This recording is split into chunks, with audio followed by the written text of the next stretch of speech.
everybody, and welcome to the United Stand Fan Forum. Manchester United 4, Real Betis 1. That's what we like to see, and we've put in the weekend behind us and was getting back off on a winning note in Europe. A great win for Manchester United tonight, but it wasn't always smooth sailing, so we're going to get into it with Faz, Kev and Ricky. Thank you for being on, guys.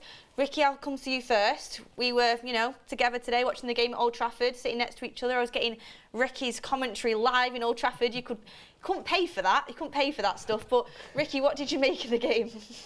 I was really worried first half. I thought they looked a really good side first half, and I certainly didn't fancy us to win it comfortably. Obviously, they got an equaliser. They hit the post after that while it was 2-1, and I thought we were in for a proper game. And then suddenly, second half, let's not even talk about what happened at the weekend, but apart from at the weekend, again... What happened at the weekend? apart from what happened at the weekend, he just seems to get it right again, the Midas touch. We spoke about Anthony playing, I know you probably want to talk about this at length later, but he moved on to the left for 5 minutes, he put a great ball in, he put somebody else into a dangerous position. That's my phone now, I'll switch it off in a minute, don't usually forget. Sorry about that. So he's on the left for 5 minutes, and we were sort of saying, keep him on the left, he's looking dangerous on the left, and then he switches him back to the right and he comes up with a great goal. It just seems to work for him, doesn't it? Yeah, he does seem to have that kind of touch where you don't think he's doing the right thing, and then it ends up being the right thing. I mean, apart from at the weekend, but again, no more words about that anymore. But Kev, I'll come to you next. What are your overall thoughts of the game? Are you happy with that reply? Are you happy with the game that the players played today, the way Ten Hag went about things?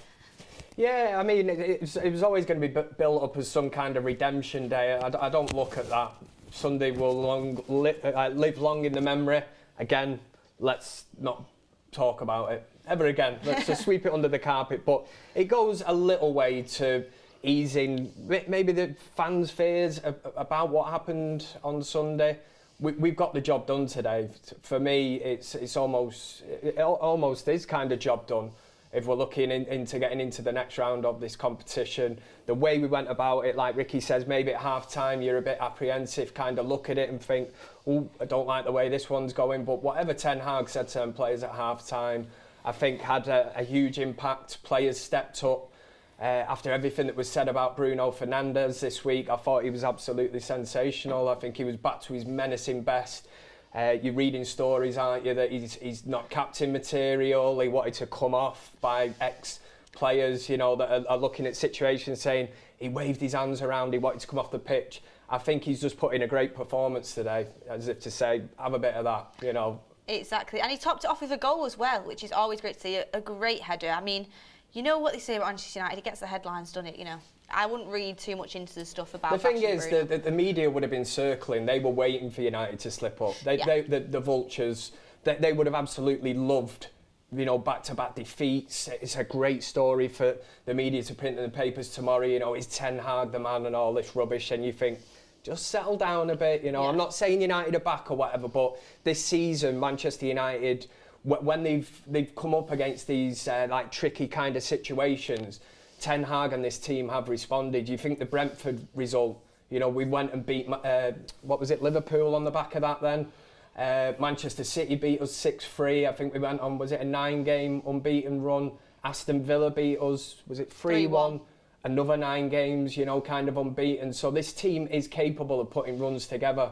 And that's why Ten Hag's the man, and you have to roll with this. Yeah, and that's Bruno as well. Brilliant captain's performance. I'm so happy with the way you went about things. But Faz, bringing to you, first half, you're going at half-time, 1-1. Shouldn't have been 1-1 in my opinion. But what do you make of the goal that we scored, which obviously came from Bruno, Rashford, great goal, and then also the goal we conceded, because it was a poor goal to concede, really, that. Yeah, for me, overall, the second half will mask over the poor performance that we had. For me, that was not convincing. For me, that was very shaky. And frankly, we were lucky at times as well.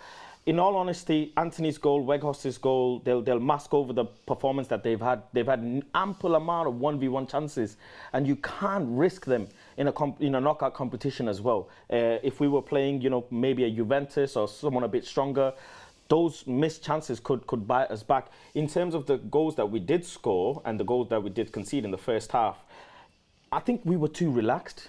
It seemed like we were too slow to kind of get out and get at them. Dalot, again, his anticipation of the ball, I don't understand where it's gone. At times, he's just looking and hoping the ball lands on him when he should actually understand the pace of the ball, where he needs to be to receive it. A lot of the time, the winger on him is getting the better of him. And obviously, Ten Hag took him off in second half. I wanted to actually get, what did you think of Dalot's first half performance? Not good. It's not good enough. This is not good enough. This is now, we're in the middle of second half of the season now. It's time to kick on. We've got 2 trophies to fight for. You can't be putting on performances like that. I got to be critical because Ten Hag's going to be critical. I can't sit here and say, you know, this is what I used to do, is get really giddy about the scoreline and then get humbled and no more. Now I'm going to be really critical about these boys. 4-1 is a good scoreline to have to go into the second leg, but that performance was not good. Not good. Ten Hag was fuming. I've seen where I sit, I see Ten Hag fuming, but today he was so angry that he just started shaking his head and looking at the floor. He just started shaking his head and looking at the floor thinking, what are we doing? Why are the transitions so slow? Why are the passes not sharp? Why is Fred getting caught out and he's diving in? Why are you diving in? Jockey the player in front of you and maybe close a passing lane. Why are you diving in? All of these players, some players have had good performance in the second half, but all of these players need to fix up ASAP because I wanna go to Budapest. I booked my thingy to Budapest. I wanna go to Wembley, and I'm serious. They better fix up and give us convincing performances. I don't want lucky goals anymore. It was sloppy at times. It was very sloppy at times. We picked up on that, didn't we? On another day, Manchester United could have easily scored 8 or 9 today. But that goal line should be 7-0. First, before even they scored, that was a bit of handball as well. I'm not gonna get into it. A few of the things you look at there, where you say about Ten Hag, looking at if he's shaking his head and that, and we talk about Ten Hag ball and the way he wants to play, the way you have them players playing at Ajax. There was 2 instances where Anthony out wide, I think he tried chipping the keeper.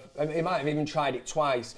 But you look in the middle, and the top teams walk the ball into the net there. I think there'll be frustration from Ten Hag where he's looked and gone, why is Anthony trying to chip the keeper? If he squares it, I think it's Fred. There's nobody on him.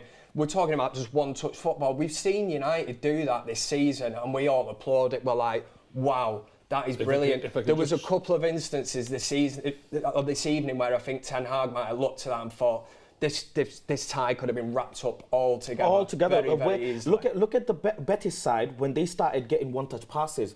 Ping, ping, ping, ping, ping. They're in our half.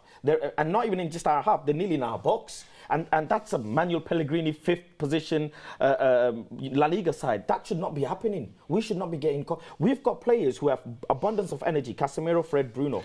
Betis should not be one-touch passing you. Fred didn't work tonight. It's not. This is inexcusable. I'm very much wounded from the weekend, and to move on, I need to move on by having convincing performances. These lads need to fix up. Rick, did you want to come in? Yeah, I was just going to say that particular one particular point there that Kev touched on, where Anthony should have squared it. That's absolutely terrible, like in professional football. There's 2 players there, to his right-hand side. Either of them, I think it was Weghorst and Fred, and especially when you think about Weghorst, how he's desperate for a goal, and there's a teammate who's trying a fancy chip over the keeper, and if he passes it instead, the keeper's not even in the equation. He's just tapping it into an open net. Just tap it to your right, and then one of those 2 players can tap it in, and that's absolutely horrendous decision to try and take the keeper on. Anthony was not good today. I saw Ten Hag having a word with him when he came off. Yep. I wonder what that was about. Yeah, he was saying, you could tell because he's turned towards me, and I think you saw his back. He's saying, when you're in the corner, go, stop rolling, and bringing the ball back, because he numerous amount of times in first half 1v1. You're not doubled up. We said, oh yeah, Anthony gets doubled up because I'm Anthony FC, as people know. I back this guy to the moon and back. But today you're 1v1. Take the play and go. Yeah. Why are you stopping? One chance, right foot, didn't smash it. Second chance, square the ball to his left, didn't do it. So many ample amount of chances. He fed the ball well to Weghorst, who didn't finish in one of the chances. But he's not. 1v1 is not good enough. We'll get on to this, because we were saying, I really like Palestri, and every time he gets a chance, he seems to be contributing towards a goal. He came on, I think he was on for about a minute. He took the ball round, drove to the byline, got a crossing, and what do you know, it's a goal. And we'll get on to what we were saying before about that. But Bulo, who has been a member for 12 months, says every time Pellistri comes on, he creates chances. He's a quality player and deserves a start ahead of Anthony. Interesting take. Robin says signing centre mid is just as important as a striker. If Bellingham and Frenkie de Jong aren't available, which centre mid that controls tempo and dictates play do we get? Go for Neves. Worried? Not for me. I wouldn't go for Neves, but I mean, that's a discussion that we'll definitely have to have. Anthony Tracy, my 2 takes from the game. Anthony reminds me of Nani when he was at United, and Klopp would love a player like Pellistri. And then Slim17 says it was no coincidence Pellistri got an assist 30 seconds after coming off the bench. We lack substance when Anthony is on the pitch. He is poor. I mean, Ricky, we'll go to you on this because I'll tell everyone what you said to me before that sub came on. Before I say that, I've banged on here time and time again about let's get a right-footed player on the right, a left-footed player on the left. We've already touched on there that Anthony had 5 minutes on the left, and in that 5 minutes of the first half, without a doubt, it was our most dangerous 5 minutes. He fed the ball to Weghorst and he should have scored. Can't remember the exact other 2 situations, but he passed to somebody else. He fed Rashford as well. Yeah. So there was. I think there was 3. Well, I'm sure there was 3 dangerous moments in 5 minutes. It was our best little spell, and then the manager switched him round. Now I know he scored in the end, but I'd love to ask the manager why. I mean, don't get me wrong. Anthony's playing on the right and Rashford's playing on the left. I get that. So maybe the players on the pitch just went right. Come on, let's switch back over. It could be as simple as that. If I was the gaffer, I'd be saying, well, stick as you are. Let's stick as you are for a bit. Let's see if we can keep this going. But then it comes to Pellistri coming on the field. And I said to Beth, I said, in the next, I think there was 8 minutes to go. I said, in the next 8 minutes with Pellistri playing on the right, Weghorst has got more chance of scoring a goal than he's had in the previous 82 minutes. And within a minute, he scored a goal. And although the cross didn't come directly to him, these are the things that can happen if you get to the dead ball line. It's the most dangerous ball in football. That's been, if you read the coaching manuals since the 1800s, that is the most dangerous ball in the game. Get to the dead ball line and cut it back towards the edge of the 6-yard box. Pellistri did it. McTominay gets a shot in. Okay, it doesn't go in, but that's what can happen. I think it happened a few games ago. I think was it against City? Did they score an own goal? No, they didn't. Did they? In one game, we did it and we squared it across and with a left foot. And it went in off one of their players. So just get to the dead ball line, put it back. It doesn't matter who puts it in the end, but more chances will come. And despite the fact, like I did say, the manager, it does seem to have the Midas touch. He made him go back on the left. If he was sat here now, he'd probably say to me, sorry, he made him go back on the right. He still scored. It's a fair argument, but I just feel that over the course of a season or a part of a season, you'd get more joy from a right-footed, right-sided player and a left-footed. Isn't this a sign, though, of how football's changed? You know, when because these are classed as sort of forward players, aren't they? We look at the likes of Martial, Rashford. They're not wingers, are they? And the 4-4-2 formation that everybody used to play kind of back in the 90s, now everyone's kind of 4-4-3. Yeah. You're playing 3 forwards. You know, Rashford will not do that. Even though I mentioned like Robin earlier, you know, players like this that play on the opposite side because they know how much of a threat they are when they can cut in on the left foot like Anthony did today from the right side and wallop. You know, Mahrez at City is the same. You know exactly what's coming. It's whether you can cut that threat out. But do many teams play that way anymore? Where you know they're hitting the line and you know your old-fashioned, let's say, a Giggs and Chelsea. Not necessarily in that manner with a player taking people on and getting to the line and getting across. But if you watch the way City play, they work their socks off to pass people into those positions. Yeah. You know, to get Kyle Walker in behind, or when Cancelo was there, to get Cancelo in behind. Even I mean, I'm not his biggest fan, I don't think a lot of him, but even Nathan Ake, he gets forward. They try and get balls in behind for them to run onto and square them across the face of the goal, and they get lots and lots of goals. Look how many goals Ireland scored. I've seen Ireland scored a few goals where the ball's coming to him from a right-footed player, and it's going behind him a little bit, but he seems to manage to reach it and smash it in. So I just think that overall we would score more goals. Now, this turns into the argument that we've had where I've said that if Rashford wasn't scoring all those goals, and because he gets most of them while he's playing on the left wing, that the team would score more goals. You know, it's a team game as well. It doesn't matter who scores them. So if we had a left-footed player and a right-footed player getting the balls across, like today, for example, Pellistri comes on the right, he pulls the ball back, McTominay almost scores. He is the type of player who's going to get in the box a lot, but he's not playing a lot. But just if you had a right-footed winger and a left-footed winger on those flanks, probably McTominay would have a few more goals, Weghorst would have a few more goals, probably Bruno would have a few more goals. You understand what I mean? They might be more spread out, but I do honestly believe that the team would have more goals if we had a right-footed right winger and a left-footed left winger. Is this not where you kind of wing-backs come into play, though? If they're overlapping these the inverted forwards, then if we've got Luke Shaw and Adallo, if you've got these players that are capable of cutting in and shooting, aren't these supposed to be, some assists, isn't he? Luke Shaw's doing well, but one thing I would say is, when do you ever see Dalot and Anthony linking up? You just never see it. You watch Liverpool and you see Trent and Salah constantly down that right-hand side. Constantly. You don't see you don't see Dalot and Anthony linking up. It's just so frustrating. That should be a partnership. Because you look at Liverpool, Salah is an inverted winger and he's brilliant. Obviously, he's world class. But then you look at Trent and he's getting the crosses in from sometimes the byline, sometimes from the right-hand side with his right foot, getting them in. It's just something we need to work on, in my opinion, definitely, because with Anthony, for me personally, I really like him. I think he's got so much potential. I think he's got a brilliant left foot. Everyone can see that. I think he's got the right mentality to play for United. He seems like a warrior on the pitch, but it's just the decision making and end product isn't there, and it's so frustrating. Like you said, you can see the space ahead of him and he's just stopping, slowing the game down. It is frustrating, but I mean, hopefully. But Sancho's doing the same thing as well. Yeah. That's another conversation on its own. Yeah. What's going on with him? Why is he not starting? He has to start in the second leg. How much more time do you want me to give? He will start, but only because of the result. I mean, if it was finally poised at 1-1, 0-0, but I'm not happy with that as well. Yeah, that's what I'm just trying to make that point. I know, that's a fair point.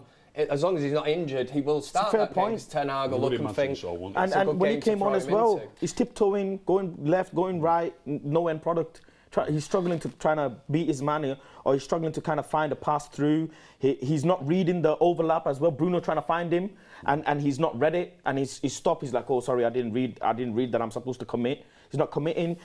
I don't understand what's going on with him as well. He's had ample amount of time. I think I remember the one you mean. 300 week he's on. No, 280. Well, yeah, sorry, 285 to be exact, but yeah. I'll have to watch this back on screen, but the one that you're talking about, where you think he should have gone, and then Bruno passed it, and then he wasn't chasing it, and he went out for a goal kick. I think that's the one you mean. I'd like to watch it again, but I think it's a little bit harsh. Sometimes, well, not sometimes, a hell of a lot while you're playing football, if you're standing in space, which Sancho was standing in space, you're entitled to expect the player on the ball to pass it to you. You know, he's got the skill to beat a man. He's entitled to stand near the touchline and wait for the ball to be passed to his feet. And then once you've not both been on the same wavelength, once that ball in behind goes and you're standing on your heels waiting for the pass to your feet, and he's probably shouting to him for the ball, and he gets, you know, it could be a 6 or 1.5 a dozen of the other. It's a misunderstanding between the two players. I will like to see it again on the screen, but that's what can happen. I also think as well, what you've got to remember is Sancho's coming on in a game and Luke Shaw's been substituted. Luke Shaw is a massive asset going forward, linking up that play down the left-hand side. Molassi's just not as good at it. You could tell they weren't on the same wavelength, so we don't really have that partner there. And it is always tough for maybe coming on as a substitute appearance sometimes. I think he needs a start and just and see where it goes from there. But let's inject some positivity, because we have just won 4-1, and I mean, it's a good bounce back. I mean, going through, I would like to say the game's sealed off. Kev, Wout Weghorst finally gets his Old Trafford goal, and it's a long time coming. How happy are you? I'm delighted for him, especially after a lot of the nonsense. I know we've said we weren't going to speak about Sunday again, but all this touching the Liverpool welcome to Anfield thing, and you know, and listen, Ruud van Weghorst does exactly what he says on the tin, doesn't he? He goes out there, puts in a shift. He did it again today. Thought he should have scored in the first half, but it was offside. But again, you kind of look at them opportunities and think, should still be putting the ball in the net. On another day, could have had 2 or 3 goals today. But I like the fact he always finds himself in the right place. He's putting himself about. He's definitely, listen, he's played the number 10 role. He's definitely a bit more better, a bit further forward, because I think bringing Bruno into the 10, he showed you what damage he can do this evening. But Weghorst, delighted to see him get the goal. You know, didn't think he could miss. It was like this is his big opportunity. And I said the other week, you know, I think we're going to have a kind of whip round to buy him a goal. That's how desperate it was becoming. And it must be heavy on his mind as well. All strikers want to score goals, yeah. And it's obviously, you can see his teammates almost trying to lay it on a plate for him. They probably know he needs a goal. All strikers need goals. I don't think he's ever going to be prolific at Manchester United, but he certainly brings something different to the team. I've said it, he's not that easy on the eye, but he brings something to the team, a bit like Marouane Fellaini did. He looks a bit awkward on the eye sometimes, but I'm delighted to see him get this goal. Who knows what could happen from now till the end of the season, but if there's one man that needed it, it sure was that man. Yeah, I mean, I don't think he's a player that defences are going to be scared of. Let's put it that way. But I'm really happy he got his goal. We don't know what to expect. I said to Ricky in the crowd, I felt a bit emotional watching that. Him getting that goal. No, I am really, really happy for him. But I mean, hopefully he scores more. Not sure if he'll score that many more. But you know what? It's good that he's got his goal. And I do have to say his work rate is second to none. He scored 4 goals tonight. He scored 1, and he's made a contribution to the team as a performance. One issue I did have in the game, Faz, is getting put under pressure by the goalkeeper not being able to pass the ball out from his goal. I mean, his distribution was really, really poor. What did you make of David De Gea today? I mean, only one shot and that went in, and then obviously put us under pressure quite a few times. Probably one of David De Gea's worst performances this season, if not his worst performance. Not acceptable. Absolutely not acceptable. You're going to hoof the ball, at least hoof it so that someone can chase. You have a 6'6" striker up front. At least he could chase it around. At least he's going to work, right? At one point, Dalot gave the ball to him. He headed it back to a Betis player. What are you doing? What are you doing? What's going through your mind? Love David De Gea. David De Gea FC all day long. But this is, you know what the truth is? You and I don't deserve this. How about this? You and I don't deserve this. You and I deserve better. If the organisation was run properly, we would have a proper goalkeeper. Yeah, but De Gea couldn't catch that ball. That was an awkward position. Forget that. Forget that. What about the distribution when he gave away to another Betis player later on? I can't argue that one. I've told everyone a million times, there's no chance in this earth if we win a Premier League with him as a goalkeeper. It just won't happen. Before you get in your feelings and start crying in the comments, before you guys start doing that, David De Gea saved us numerous times. Leicester, West Ham, many games he saved us.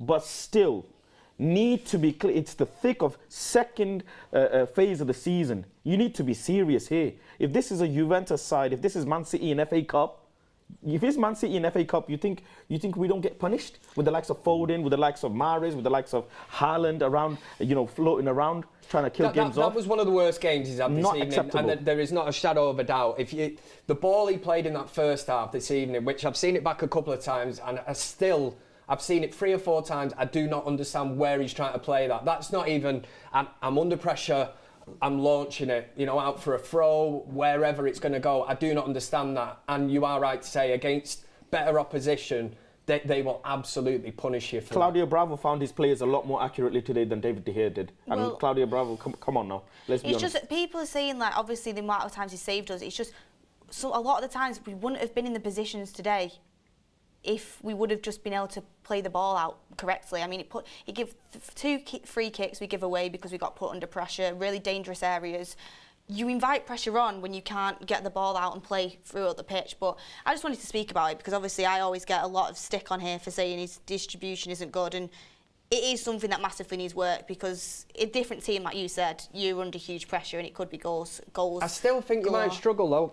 I think you have to be careful what you wish for, because if you're after one of these sweeper keepers, somebody who can play with the feet as well, a lot of the best keepers in the world are already taken, who can actually are great shot stoppers and good with the feet. I'm sorry, Kev, I have to disagree.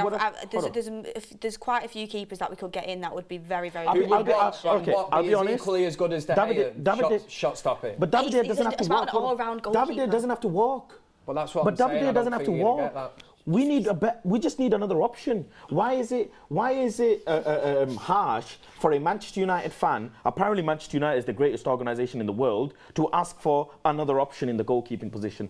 I'm not asking for David De Gea to go. Some people might be asking for David De Gea to go. I'm not. I'm actually asking for an addition. Is Tom Heaton or Butland good enough? That's what I mean. I'm not saying that either. I would just like to have someone who can save shots, but also collect crosses, also come off his line, and also distribute the He's ball. not. Put him in there and you'll He's soon not the find answer. out. Butland as well. So we need another keeper. But tactically, you saw what Pellegrini did as well. He put his fullbacks way high up in the pitch, suffocating our team. And David De Gea, you saw whenever our fullbacks pass the ball to David De Gea, they try and cut the passing lines and then try all of a sudden everyone suffocate in the outside of the box. And David De Gea is either going to pass it to one of them or hoof it out. And if you're hoofing it out, Rashford is not going to win a lot of headers, let's be honest, in the box maybe. But apart from Wout Weghorst, you've got Casemiro maybe, but he's too deep in trying to protect his defenders. And you've got Fred, again, not going to win headers. You've got Bruno, again, not going to win headers. So that means possession goes back to Betis and they try and pressure us again. And it doesn't help. It didn't help this game anyways. What frustrates me is people say it's one bad game, and obviously today it was really highlighted, but he does passes like this every week and people just ignore it because he saves a really good shot, which is obviously amazing, but don't just say his distribution is one bad week because it's every single He should have saved that cross today. Not acceptable. Yeah. Apparently he's such a shot, so I'm going to be very critical. I'm peed off. I'm peed off. I'm properly peed off, man. We've won 4-1. No, it doesn't matter, man. He should be saving that. He should be saving that. He was bamboozled by 7-0. It looks like he's still bamboozled. He should be saved. That's coming across. It's not even zipped in a straight line. It's coming in an angle. So you technically see it. It's not like it's come backwards. It's not like it's coming a straight line. It's coming a corner. So as a keeper, you know that I have to reach my hand out. And he did, but he was a bit, it was a bit late. I still think there's bigger issues at Man United than David De Gea. Of course, but still. I really do. Everyone can have their own opinion, but it all starts from the back, in my opinion. Yeah. But everyone has different opinions, and that's what the chat is like as well. Like, some people think we need striker's definitely the first option. Let's be honest, striker's definitely the first option. And some people think it's more a priority than others. It just depends how you see football. It's interesting, isn't it? It's how you see football at the end of the day. It's how you see football. But let's move on from that topic and move on to something a bit more positive. Ricky, Bruno Fernandes, you're not his biggest fan, let's be honest, but today, how did you make his game? That header as well. Very impressed. Very impressed. Cracking goal to start with. You know I'm not all about goals, but lots of intelligent passing, lots and lots of intelligent passing, and not too many Hollywood balls, as I call them. Very impressed with him today. He had a great game. Can I just add in on there? Okay, I loved how he managed to at times turn with the ball, and he carried the ball well. I was one of the people who was critical about his ball carrying. At times you think like he could carry a bit more, but today, with what we had and how we played, he actually impressed me how he confidently had 2 or 3 players on him, yet he still carried the ball forward and moved forward. That's very important, to just get your team higher up on the pitch, rather than always passing and hoping that Rashford will get on the top of it and Rashford will keep making those runs, or Anthony or whatever. He took a bit of kind of responsibility with the ball on his feet, and that's very important. And even his passing on the ground, very clean, very sharp, finding his wingers really well, bringing his midfielders in, bringing his fullbacks in. Very impressed. I think he responded to the media criticism and etc. I was just going to say, at the risk of repeating what I said earlier, it was a massive week for him. There's been question marks. Is he a role model? Can he captain this team? Especially after what happened on Sunday and that, but I think he stood up today. And I noticed he didn't moan and groan a lot. He didn't.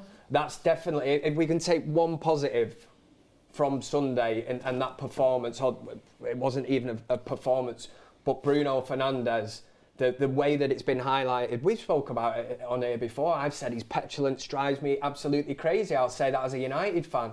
I even said it was embarrassing, the flick at Anfield in his chest, and he goes down holding his face. We went through this with Ashley Young, didn't we, for a while? And I think Sir Alex Ferguson had to take him to one side and say, you need to cut this out of your game. I didn't see much of that. There was one challenge on the keeper today where he was a bit late, but he seemed to kind of pull out, and he turned his foot, because I think if he'd have gone in studs up, it would have been a straight red card. It would have definitely gone to VAR. They would have looked at it. But I thought he channeled everything. That was a captain's performance this evening. Definitely was. I think most of our chances we created came through him. For him and Casemiro particularly were brilliant in midfield. And him at the number 10, when you've not seen him there for a few weeks, it reminds you how good he is really in that position. He is the maestro there, and I thought, again, he stood up, and to even get his goal on top of it is brilliant. It's good to see. And can I just say, people say about him waving his arms around a lot. He's directing the team, and this is what pundits on Sky and stuff. I don't think. Have you watched Bruno interviews before? Like, he's explained the way it looks, but he's directing the team. So, yeah, the petulance of holding your face and stuff, I get why people don't like that. But at the end of the day, the way he argues with referees sometimes, it does win you games. It gets you decisions. You're always on the referee's back. You need someone who's going to do that. So it made me laugh in the week. Typical, you call it English bias in the media or whatever. I can't remember who said it now, and somebody said about Bruno's performance at Anfield, about him waving his arms around. They said, if Harry Maguire was captain, he wouldn't have acted in that way. And I thought, well, he might not have acted in that way, but we probably would have got beat 20-0. If he was playing. I thought, what a nonsense comment to come out with, seriously. This is the thing that's getting me. Obviously, like, we want to be positive. We have won 4-1, but Brian says, are you aware that you guys have just won 4-1? Like, we have, and we're really happy about that. But there's also, you have to analyse the full game. There's certain instances in the game, you call it fine margins in football. There's certain instances where if they would have gone in certain ways that they could have gone, if you're playing a better team, it's a very, very different scoreline. It's a very different game, and we're just prepared of the games we've got to come in the season. And No, I'm going to be critical. Ten Hag is not going to sit there with Van der Gaag having a beer and having a glass of wine and saying, "Oh, we won 4-1. What a great performance." No, he's not. There's a lot of he's going to take screenshots of 75 different cameras of when this happened, that happened, when Anthony should have taken someone, when Dalot should have read the ball well, when Rashford didn't read the ball well, when Anthony chipped the keeper and he should have squared it. All of these scenarios, and he's going to be like, "Listen, we need to do better." It's total football, and listen, to be pinpoint. We've not heard Ten Hag's comments yet, even after the game, but I guarantee it'll be along the lines of that, because he's an absolute stickler for perfection. I remember one of the main time that attracted me to Ten Hag. I think Ajax beat Borussia Dortmund in the Champions League. It might have been 4 or 5-0. Incredible performance. And I remember hearing this after it, Ten Hag, and he's going on, we can play better. I wasn't happy with this, wasn't happy with that. And I'm thinking, this is unbelievable, the performance his team has put in. And he's still striving for excellence. Well, he will continue to do that, United. Yeah, definitely. I mean, there was a video circulating on Twitter of him putting 3 up when we're 4-1 up, as in to insinuate 3 more goals. But he might have been saying something completely different. But he kind of did look like that, and I was like, easily. Number 2, Wout Weghorst had a absolute sitter in front of goal, and he skied it to the second tier of Stretford End. I mean, Rashford had one, Anthony had a chance as well. I think Pelestri or McTominay, I think, had some as well. We had too many chances, man. It's upsetting. One thing I want to say that was really positive as well is Varane and Martinez had an absolute doddle today. Proper solid unit, but I mean, Kev, how good is Martinez at passing the ball? Like, he's someone that can pass the ball under pressure. He took on like 3 players in one go and managed to get it past him today. When you think of what we've been subjected to over the last few years, it's an absolute breath of fresh air. I've said it loads of times. I was like, if we get an actual centre-back that can play out from the back and carry that ball into midfield, it'll make such a difference. Now, when you think of what we had, to now have Varane, Martinez, as your back 2, and then Casemiro a bit further forward, you think of the goal, was it, I'm just trying to think now, was it the Rashford goal? The quick thinking from Casemiro to take that free kick so quickly.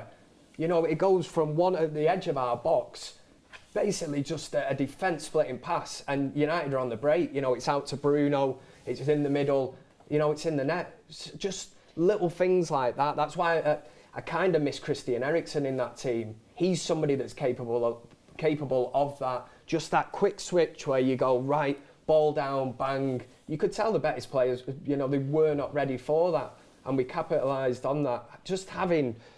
I've talked about before the spine of the team, but I think it's ridiculous, but in a great way at Manchester United at the minute. Exactly. If you have your top players playing well, we do seem to always have that baseline to go forward in the game, and I think that's what we had today. Like Bruno, Casemiro, Varane, Martinez, they all had great games, and it's not a coincidence. They are the best players in the team, I think, and the ones that we really do rely on. Obviously, Ricky's Luke Shaw as well. I put Luke Shaw in there. Luke Shaw again, I thought had a great game today, really did. I mean, Faz, I want to talk to you about Wan-Bissaka because he came on.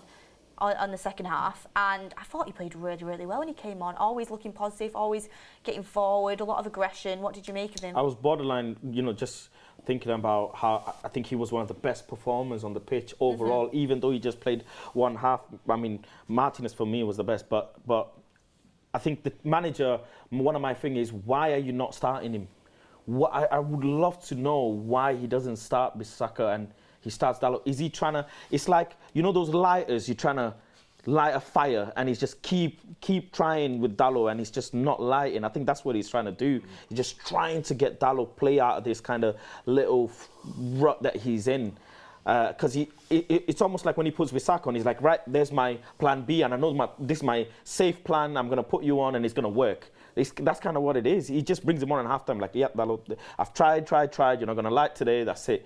But I think a bit of bench time for Dalot might do him good, and Bissaka playing for the rest of a good few games would be good, because we do have tough games. Southampton, Fulham is going to be a very tough game as well. I don't know who we're going to get drawn in the next round in FA Cup. So let's get through first. If we get through. Yeah, I mean, but Bissaka was fantastic. I mean, he's come leaps and bounds from last season. Again, today, so well when it comes to players pressing him from the front and back, and he's just managed to just stand his ground, use his strength, and just get out of a sticky position, and then progress the ball forward. Even at times when Bruno's passing the ball, or I think it was Bruno who passed the ball miles ahead of him, but he doesn't give up, he doesn't give in, he doesn't think like, oh, I'm not going to get there. He gets there and he works hard. And that's the thing with them two. If you've got Dalot and Wan-Bissaka, if you could morph their attributes in one player, you'd have a super right back. Yeah. But the question marks will always be that Dalot's better attacking than Wan-Bissaka. But it's not really. I think he is. I mean, at the moment, I mean, maybe Wan-Bissaka is now starting to develop, and I think that's under Ten Hag and these coaches, whereas under Solskjaer, I'd never seen any improvement. Yeah.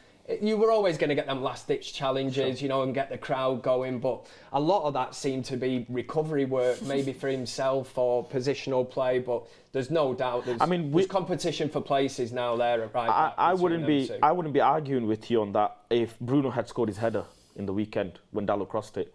Then I would be like, yeah, you're right, Dalot is better attacking. It's very fine margins, yeah. I have to say, I always find myself saying, I think Dalot's the better right back. I think as a player, I think he's a better player. But recently, I think Wan-Bissaka, he's been much better. I have to say, he's been much better. Dalot's not looked like the start of the season. Wan-Bissaka's looked a bit more consistent. I was surprised at Anfield I would have gone with Wan-Bissaka. Wan-Bissaka has looked top quality recently every time he's played. I'm really, really happy for him, because I think everyone on this table and a lot of the fans wrote him off completely. Ten Hag wrote him off. He was naming Malacia and Lindelof as right backs over him in a press conference. He's worked with him. He's kept his head down. He went on that trip away when everyone was at the World Cup, and he's come in and he's done really, really well. He's doing exactly what you'd want a player to do, and I think he deserves that spot at right back right now, the way he's playing. You've got to admire that, because he's not spat his dummy out. It could have easily left United, easy option out. But you get the impression that he obviously wants to stay at Manchester United. That's all you want as a fan. You want to see somebody giving it their all, and he's certainly not. He's not going to back down, is he? Even if Dalot's getting in, he's still going to go. Let me just bring Ricky in on this one. Obviously, you're a huge fan of Dalot, and you've been really liking Wan-Bissaka recently. What's your take on it?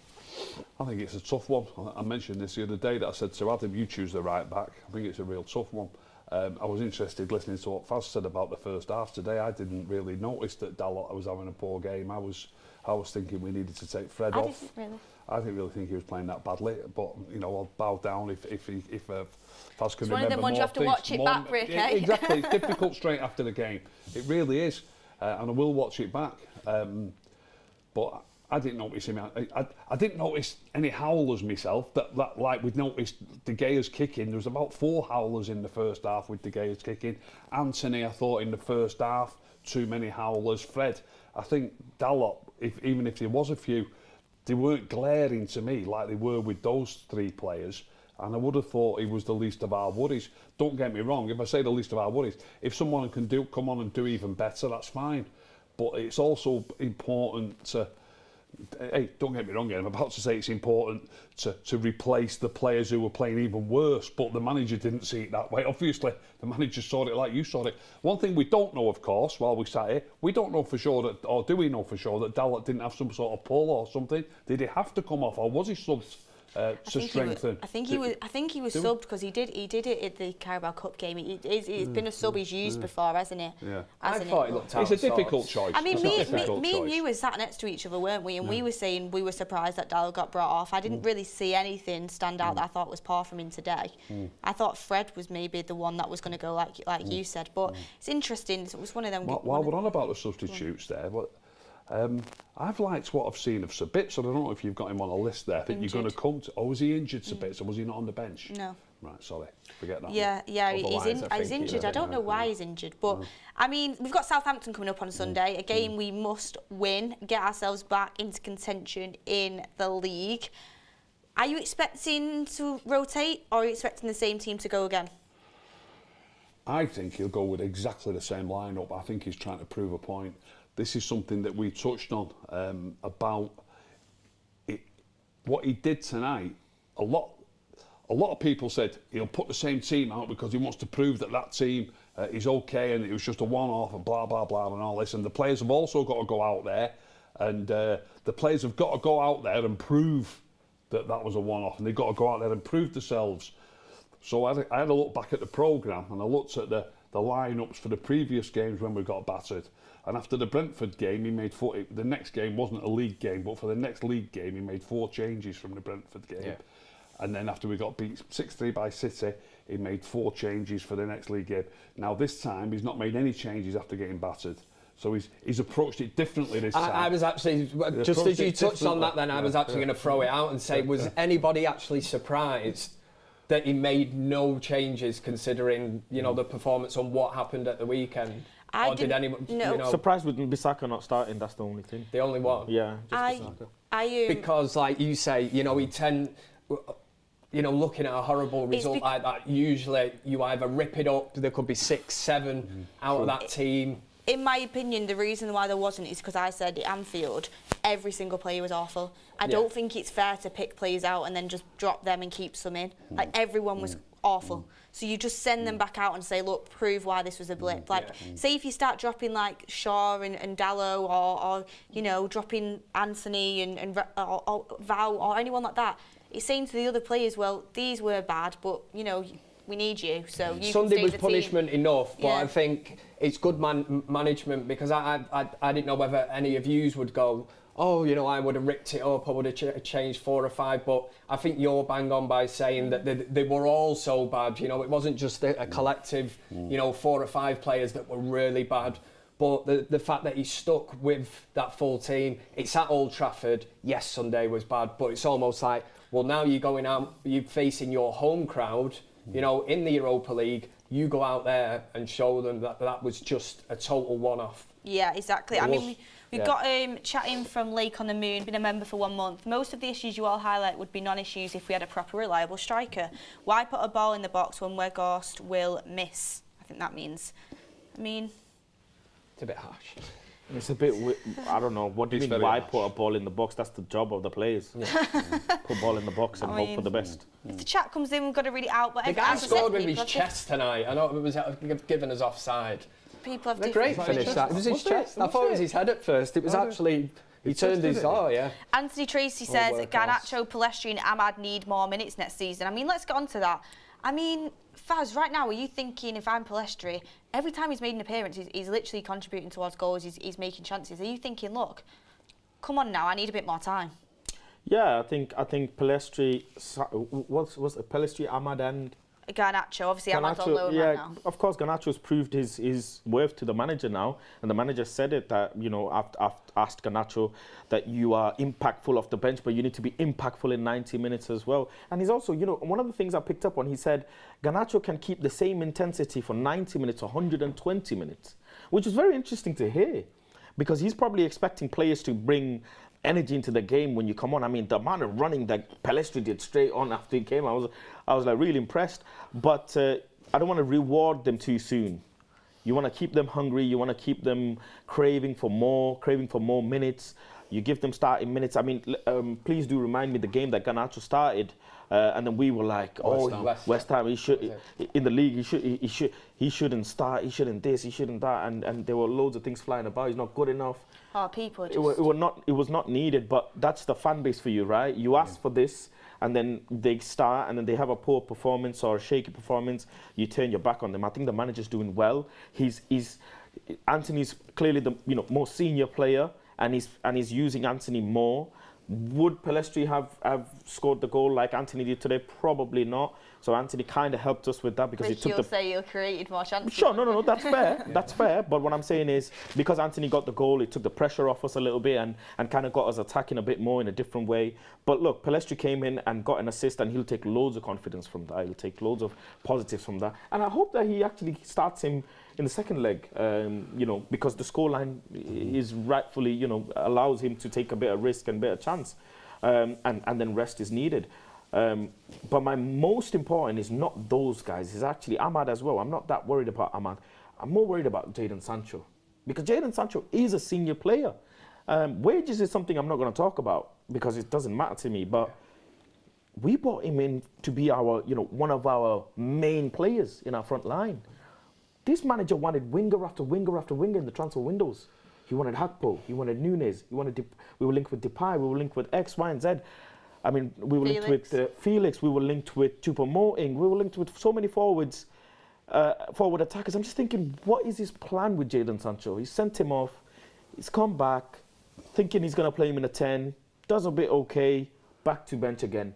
You have to give Jadon Sancho minutes for him to start, as I like to cook in, doing well. Yeah, but where's he going to get in though? He's not benching Anthony, he's £80 million signing. He's not benching Rashford. I know, but listen, does that mean... No, does that mean... 12. I know, but does that mean Bruno Fernandes can come off a bit? I mean, by the way, Bruno Fernandes... You're starting him though, you're saying you've got to start even more half-time minutes, I don't know, but even, set games, for example, right, second leg. Take Weghorst off and put Rashford up front. Yeah, if he doesn't start Sancho in the second leg, I'll be very, very surprised. I mean, we've had so many games, Forest and all of this. I'm just surprised this guy just doesn't use him as much as he should. I think you lose something when you play Rashford as 9 then, if you're trying to accommodate Sancho, I don't know if it's something that... He can play the 10 though, Jadon can play the 10. Take Bruno off. I don't think he's got the strength. When it's 3-1, come on. It's 3-1, yeah, it's 3-1. A starting position, against certain oppositions, I don't think he has the full strength, but in certain games you can do that. I mean, Andy Cheatham says, testing 1, 2, testing 1, 2. Thank you for the super chat. And did you know, Ricky, one of your I don't know if he's one of your favourite players, but someone you really, really like, Scott McTominay's 200th appearance for Man United tonight. That's good. 200th appearance. No, he's not one of my favourite players. I just think he's okay. You just think he's okay? Yeah. A lot of people. Sometimes it doesn't come across like that. Sometimes it comes across different. I think he's okay. Martial's one of my favourite players. Luke Shaw's one of my favourite players. Martinez is one of my favourite players. Ooh, Martinez has creeped in there now. He's made the list. In there. He's made the Wait list. until he finds out. You sold your McTominay stocks, have you? Sold up. I mean, with Southampton coming on Sunday, Faz, Sancho, can he get into the starting lineup on that game? No. No. Simply sorry. no. Too much to ask for. And I think Garnacho is going to be the first sub because he didn't get a chance today, did he? Yeah, too much to ask for Jadon Sancho to start against Southampton. We need 3 points, and we need I want a convincing performance, not just a win by we scored this many goals. Nope, I want to see performance, good football to be played by these players. Then I'll be convinced. And Jadon Sancho didn't look like he can start against Southampton. Yeah, second leg against Betis. Unless there's an injury or we're in the position where we can bring him on, like we have this evening, then there isn't a spot for him in the starting 11 at this moment in time. Brian Medina says, I think the amount of criticism on Anthony is a bit unfair. He was really making good runs. If Eriksen was there, he would have picked him out. The team needs to trust him more, and Anthony needs to be more confident with himself. He was better in the second half. I thought he got put into some great positions by Bruno, even by Weghorst. Yeah. I think it was Weghorst that put him through when he should have chipped the keeper. You know what I mean?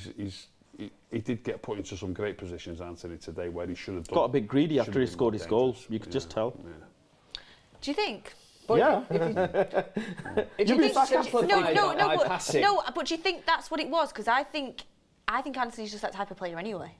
Yeah, but did you see he started saying sorry to the players? He took a shot as well. He 100% had to pass that ball. He 100% had to pass that ball. No, before that, he took another shot.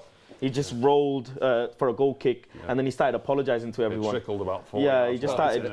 He's like, But Harry it is what Permain it says is. the way Martinez turns with the ball is brilliant. Yeah, he's unbelievably good. And by the way, just to go back onto that super chat, I actually thought, like, Anthony, the ball got played into him quite a lot, but he just didn't take it on properly. So I don't think it's the fact he needs to be played in behind more. I think he just needs to take the ball on and try different things instead of doing the same cutback every single time. That's what I was saying. I was very, listen, I absolutely love Anthony to bits. And 1v1 for me, you're not taking your player on. I can't back you. I can't. Quick 'cause one, I keep everyone. telling him. Become a bit predictable. Yeah, I You can't. need to mix it 1v1, I put money on it that you'd beat your man. And 1v1 you didn't today, and that one really upset me. David W said Eddie's trim is dead. I don't know who that is. I don't know who that is. Maybe his mate next to him. Oh yeah, he might be wanting to shout someone out or something. But quick fire before we give our man of the match, because this is the kind of the discussion in the fan base at the moment. At right back, who are you starting, Wan-Bissaka or Dalot? Bissaka. Bissaka. Totally agree. Yeah. At this moment in time, I'd probably just go Dalot. And I think I knew you'd stick with him. I think the manager will stick with him as well. I mean, he might not now. He's subbed him at half-time twice. He might not. But like I say, Faz might have seen one or two things that I didn't really notice in the first half. I'd like to watch it again. But I don't think he was that bad, Dalot. Any chance there's a change in midfield, or will it be Bruno, Fred and Casemiro again, do you reckon? Bruno signed a lifetime contract of starting. I don't think he's ever going to. you never get to rest that. Well, no, but like Fred, for example, I didn't think was very good today. Could McTominay come in, maybe? No, No. not good enough. Do you be open to it, Rickster? Look, are you asking me if I think he will or if I do it? If you do it. I would drop Fred, definitely. I don't think he's playing well enough, generally. Not necessarily, I mean, I don't know if it's a bit... What did you make him of him playing further forward? Well, he was a bit further forward, so certainly in the first half, without a shadow of a doubt, Bruno was playing a bit deeper, and Sancho, I've just give the game away by saying Sancho. I wouldn't be against dropping Fred, because he was playing in a more forward position and letting Sancho play there. I won't be against that yeah, one little bit. I remember you saying that. I mean, doesn't fit your two midfielders in there that can defend model. But Fred, it doesn't fit that model. But Fred wasn't playing in that role anyway. Yeah. You know what I mean? I mean, Bruno was playing a bit deeper. Casemiro was in there. I wouldn't mind giving Sancho a run in that role, but Bruno would have to be disciplined. Yeah, he'd have to be very disciplined. I mean, let's get on to man of the matches. Thank God we can actually do them this time. I mean, it was awful last time, weren't it? I mean, I'll go down as I usually do. Man of the match. Alessandro Martinez, very good, clean, sharp. Twice I've seen him today. Two players coming onto him, and the way he turns with the ball, and just leaves them for dust. And it's sensational. I mean, the way he's just so calm with the ball to his feet. For a centre back as well, you have to wonder. There's no one behind you. If you lose that ball, you're leaving. The last man. You are leaving your goalkeeper to literally be eaten. And for him to have that much confidence shows me the level of player that he is. And it also brings me so much calmness having him, in the squad. And he's so detrimental to the squad. The way he moves the ball forward, his passes are never lazy. His passes are never, off. He's always sharp with his passing, great with his control. It's Martinez. How many times have I given Martinez man of the match? We have. Brilliant player. It's so much. I won't be surprised if he goes down as a player of the season for us as well. Kev? I'm going to go Bruno, just to be slightly different. I think, I was going to say kind of back to his normal best, but obviously we'll just write off Sunday because everybody was terrible. But menacing best, looking to open up defences, gets on the score sheet, and no petulance this evening, no waving arms around, no, I can dig that. If that's the new Bruno, bring it on, man. I'm loving it. Rick? I like both of those shouts. While Faz was talking about Martinez, I was thinking, will I go Martinez or will I go Bruno? And it was a toss-up between the two. But I don't want to be the man who decides who the winner is. Well, I've got to say as well. So I'm going Luke Shaw. Ricky, you're not allowed to pick him. You're not allowed to. Ricky, your man of the match is anyone but Luke Shaw. I'll actually go with Bruno. I would have. after the performance that he put in at the weekend, and to come out and do that today, I will go with Bruno. Honestly, before the Shows a bit game, of character, game when we were having a drink, I was telling Ricky, I was like, I'm telling you, Bruno is going to have a brilliant game today. He's like, da, da, da, da, da. I won't say what you said, but anyway, when he scored that goal, I was like, yes, in his face. But yeah. I would also go with Bruno, but Martinez is such a close call. I don't think there is a wrong answer in this. I thought Varane was great as well. I really did. There was some really good shouts today, and I know we did criticise a few things, but there was players that actually did play really, really well. And low-key official said Casemiro is knackered. We need to really start thinking about a new keeper. Urgent need of a top striker, and of course Frankie De Jong. Loving your work, Beth. Thank you very much for that super chat. And yeah, I think that basically rounds up the show. But thank you everyone for coming on the show. Quick predictions. Southampton, are we going to get the win? What are you thinking? At home, so hopefully. Are you asking me for prediction after what happened to me after Liverpool? I didn't serious. What did he predict? You were in when you said... Oh, he said the shocking and like, he said about the geriatric FC and all. After Jesus Christ, they crucified me, didn't they? You actually said they're going to clip you up. Do you know, I actually was the one that clipped that up and put it on socials, and I thought... It's okay. As I was clipping it, I was clipping it hoping that we were going to win. Do you know what I mean? I was thinking, if we win, this will come off really well. Listen, if that's what it takes, because if we had won, I would have been hailed hero and king, but it is what it is. They would have named the stand after me. But you shouldn't. The thing is, though, you shouldn't be crucified for backing your team. No, of course. The thing is, this is something I'm going to talk about tomorrow, Beth. People predict things, and then when it goes by, and then you look back on it, what people don't grasp is that if you went back, people wouldn't know what actually did happen. So let's say we would have won 1-0 in that game. You wouldn't be getting too many people saying, fantastic, Faz, well done, well done. That's right, that's true. Because nobody would have knew that what the alternative was. That's right, yeah. It's not like the comment section would have given me loads of credit and said, we won because of Faz, but when we lose, we lost because of him. But prediction, I think Southampton is not a pushover game, let's be honest. Even though... being cautious. If this was Faz about 2 weeks ago, it was like, he's at bottom of the league, like we are going to go... We're at Old Trafford, it is a fortress. Win, we might get I could see it being a draw. Liverpool caved my chest in, I'll be honest. I need... When I'm driving to Wembley is when I probably become the normal me, because right now, I'll be honest, I'm not the normal me. I'm not the normal me, so...